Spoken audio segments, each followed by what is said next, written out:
Hi, இன்றைக்கான வீடியோவில் ஃப்யூச்சரில் ஒரு ஆக்ஷனை நம்ம செஞ்சிட்ருப்போம், இல்லைன்னா செஞ்சுருப்பேன் அப்படின்னு சொல்கிறது, இல்லைன்னா ஒரு ஆக்ஷனுக்கு அப்புறமா இன்னொரு ஆக்ஷன் நடக்கிறது, அதை பற்றி எப்படி பேசணும் அப்படின்றத தான் இந்த வீடியோவில் பார்க்க போகிறோம்.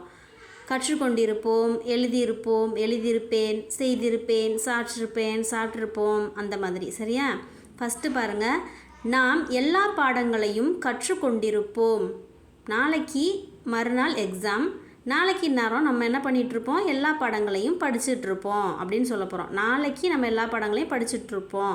அப்போது ஃப்யூச்சரில் ஒரு ஆக்ஷன் இப்போ நடக்கும் அப்படின்றத நம்ம இந்த டைமிங்கில் நடக்கும்ன்றத கணிக்கிறோம் இல்லையா? அதை பேசுகிறதுக்கு வில் ஹாவ் யூஸ் பண்ணி சென்டென்ஸ் மேக் பண்ணணும். ஓகேவா? எப்போவுமே ஃபஸ்ட்டு சப்ஜெக்ட் தான் இருக்கணும், next will have, next V3 form இருக்கணும். நாம் அப்படின்னா வி, இதுக்கடுத்து வில் ஹாவ் தானே வரணும். ஸோ வி வில் ஹாவ் அப்படின்னு எழுதலாம். எல்லா பாடங்களையும் அப்படின்னா ஆல் த லெசன்ஸ், அது லாஸ்ட்டில் வரும். ஃபஸ்ட்டு சப்ஜெக்ட் தானே, subject, next will have. Will ஹாவுக்கு அப்புறம் V3 ஃபார்ம், அதாவது என்ன பண்ணிகிட்ருப்போம், கற்றுக்கொண்டிருப்போம். ஸோ கற்றுக்கொண்டிருப்போம் அப்படின்னா என்ன, நம்ம படிச்சிட்ருப்போம் அப்படின்னு சொல்கிறாங்க. அப்போது கற்றுக்கொண்டிருப்போம், அதோட V3 ஃபார்ம் தான் இப்போது வில் ஹாவ் பக்கத்தில் எழுதணும். லேர்ன், லேர்னோட V3 form learned. We will have learned all the lessons, எல்லா பாடங்களையும் அப்படின்னா ஆல் த லெசன்ஸ். நிகழ்ச்சி தொடங்குவதற்கு முன்பு கவிஞர் ஒரு காதல் கவிதை எழுதியிருப்பார். ஸோ ப்ரோக்ராம் ஸ்டார்ட் பண்ணுறதுக்கு முன்னாடி கவிஞர் ஒரு கவிதை எழுதியிருப்பார் அப்படின்னு ரெண்டு செயல்கள், ரெண்டு ஆக்ஷனை பற்றி நெக்ஸ்ட்டு பேசுகிறோம். ஸோ இதுக்கும் வில் ஹாவ் தான் யூஸ் பண்ணணும். ஃபஸ்ட்டு யார் சப்ஜெக்ட் எழுதணும், த பொயட்.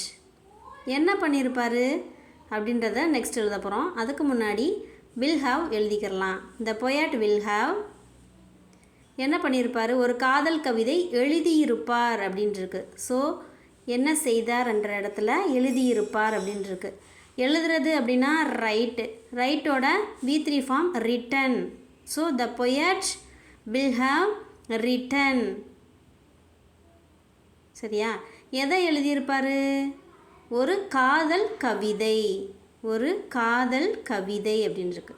அப்போது எ ரொமான்டிக் பொயம், காதல் கவிதை, ஏ ரொமான்டிக் பொயம். எப்போ, நிகழ்ச்சி தொடங்குவதற்கு முன்பு. அப்போ முன்பு அப்படின்னா பிஃபோர், நிகழ்ச்சி தொடங்குவதற்கு அப்படின்னா ப்ரோக்ராம் ஸ்டார்ட்ஸ், நிகழ்ச்சி அப்படின்னா ப்ரோக்ராம், தொடங்குறது அப்படின்னா starts, before the program starts. The poet will have written a romantic poem before the program starts. மழை நின்றிருக்கும், நம்ம ஈவினிங் வெளியில் போகலாம், அப்போது மழை நின்றுருக்கும். ஸோ ஃப்யூச்சரில் ஒரு ஆக்ஷனை இப்போது நம்ம கணிக்கிறோம் இல்லையா, ஃப்யூச்சரில் இது நடந்திருக்கும் அப்படின்னு, மழை நின்றுருக்கும் அப்படின்னு சொல்கிறோம். அப்போது ஃபஸ்ட்டு சப்ஜெக்ட் எழுதணும். அப்போது it will have, next will have தானே, இட் வில் ஹாவ் என்ன சொல்கிறோம், மழை நின்றுருக்கும் அப்படின்னு சொல்கிறோம். அப்போது நின்றிருக்கும். ஸ்டாப், ஸ்டாப்போட V3 form stopped. It will have stopped மழை அப்படி சொல்லும்போது raining. It will have stopped raining, மழை நின்றுருக்கும், நின்று இருக்கும் அப்படின்னு சொன்னனால ரெய்னிங் அப்படின்னு யூஸ் பண்ணுறோம். நான் எல்லா வேலைகளையும் செய்திருப்பேன். 4th அன்னைக்கணும், இல்லைன்னா 4 நாள் கழித்து எங்கள் வீட்டுக்கு கெஸ்ட்டு வருவாங்க, அப்போ நான் எல்லா வேலையும் செஞ்சுருப்பேன். ஸோ ஃப்யூச்சரில் ஒரு ஆக்ஷனை நம்ம இப்படி செஞ்சுருப்போம். இந்த டைமிங்கில் முக்கியம் டைமிங், சரியா? அந்த டைமில் நான் செஞ்சுருப்பேன். அப்போது இதில் டைமை குறிப்பிடுறோம். நான் அப்படின்னா ஐ, வில் ஹாவ் போட்டாச்சு. செஞ்சுருப்பேன் அப்படின்னா டன். எல்லா வேலைகளும் அப்படின்னா ஆல் த ஒர்க்ஸ்.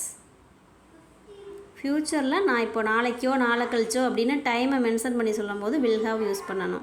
பாஸ்கர் எல்லா குக்கீகளையும் சாப்பிட்டிருப்பார். ஸ்கூல் விட்டு வர டைம் ஆயிடுச்சு, அவன் எல்லா குக்கீகளையும் நேரம் சாப்பிட்ருப்பான் அப்படின்னு சொல்கிறது. சரியா? Bhaskar will have. என்ன செஞ்சுருப்பார், சாப்பிட்ருப்பார். ஸோ ஈட், ஈட்டன், ஈட்டோட V3 ஃபார்ம் ஈட்டன். எல்லா குக்கீகளையும் அப்படின்னா ஆல் த குக்கீஸ். 8 மணி ஆயிடுச்சுப்பா, 5 மணி ஆயிடுச்சுப்பா, இந்நேரம் பாஸ்கர் வந்து எல்லா குக்கீகளையும் சாப்பிட்ருப்பாரு. ஸோ ஒரு டைமை மென்ஷன் பண்ணி சொல்கிறப்போ வில் ஹாவ் யூஸ் பண்ணணும். நெக்ஸ்ட்டு நீ வரும்போது நான் முடித்து விடுவேன் அப்படின்ட்டுருக்கு. நீ இன்றைக்கி ஹோம்ஒர்க் என்கிட்ட வாங்க வரியா, நோட் புக் வாங்க வரியா, நீ வர்றக்குள்ளே நான் முடிச்சிருவேன், ஈவினிங் வர்றக்குள்ளே நான் முடிச்சிருவேன். அப்போ ஈவினிங்கிறத மென்ஷன் பண்ணுறோம். அப்போது இந்த டைமில் அப்படின்னு சொல்கிற போது வில் ஹாவ் யூஸ் பண்ணணும். நீ வரும்போது நான் முடித்து விடுவேன் அப்படின்ட்டுருக்கு. அப்போது நான் அதுதான் சப்ஜெக்ட். நான் அப்படின்னா ஐ என்ன பண்ணுறதோ அதுக்கப்புறம் வில் ஹாவ் எழுதலாமா. I will have. முடித்து விடுவேன் அப்படின்னா என்ன, ஃபினிஷ்டு அப்படின்னு சொல்கிறது. I will have finished. நீ வரும்போது, போது அப்படின்னா என்ன, வென் யூ அரைவ். நீ வரும்போது அப்படின்னா வென் யூ அரைவ். வர்றது அப்படின்னா அரைவ் தானே. ஐ will have finished when you arrive. நீங்கள் உங்கள் பாஸ்போர்ட்டை எல்லை கட்டுப்பாட்டில் காட்ட வேண்டும். நீங்கள் நாளைக்கு ஏர்போர்ட் போகிறீங்க, ஸோ உங்கள் பாஸ்போர்ட்டை கண்டிப்பாக பார்டரில் காட்டணும் அப்படின்னு சொல்கிறாங்க. நீங்கள் யூ வில் ஹாவ் என்ன செய்யணும், காட்ட வேண்டும் அப்படின்னு சொல்கிறாங்க.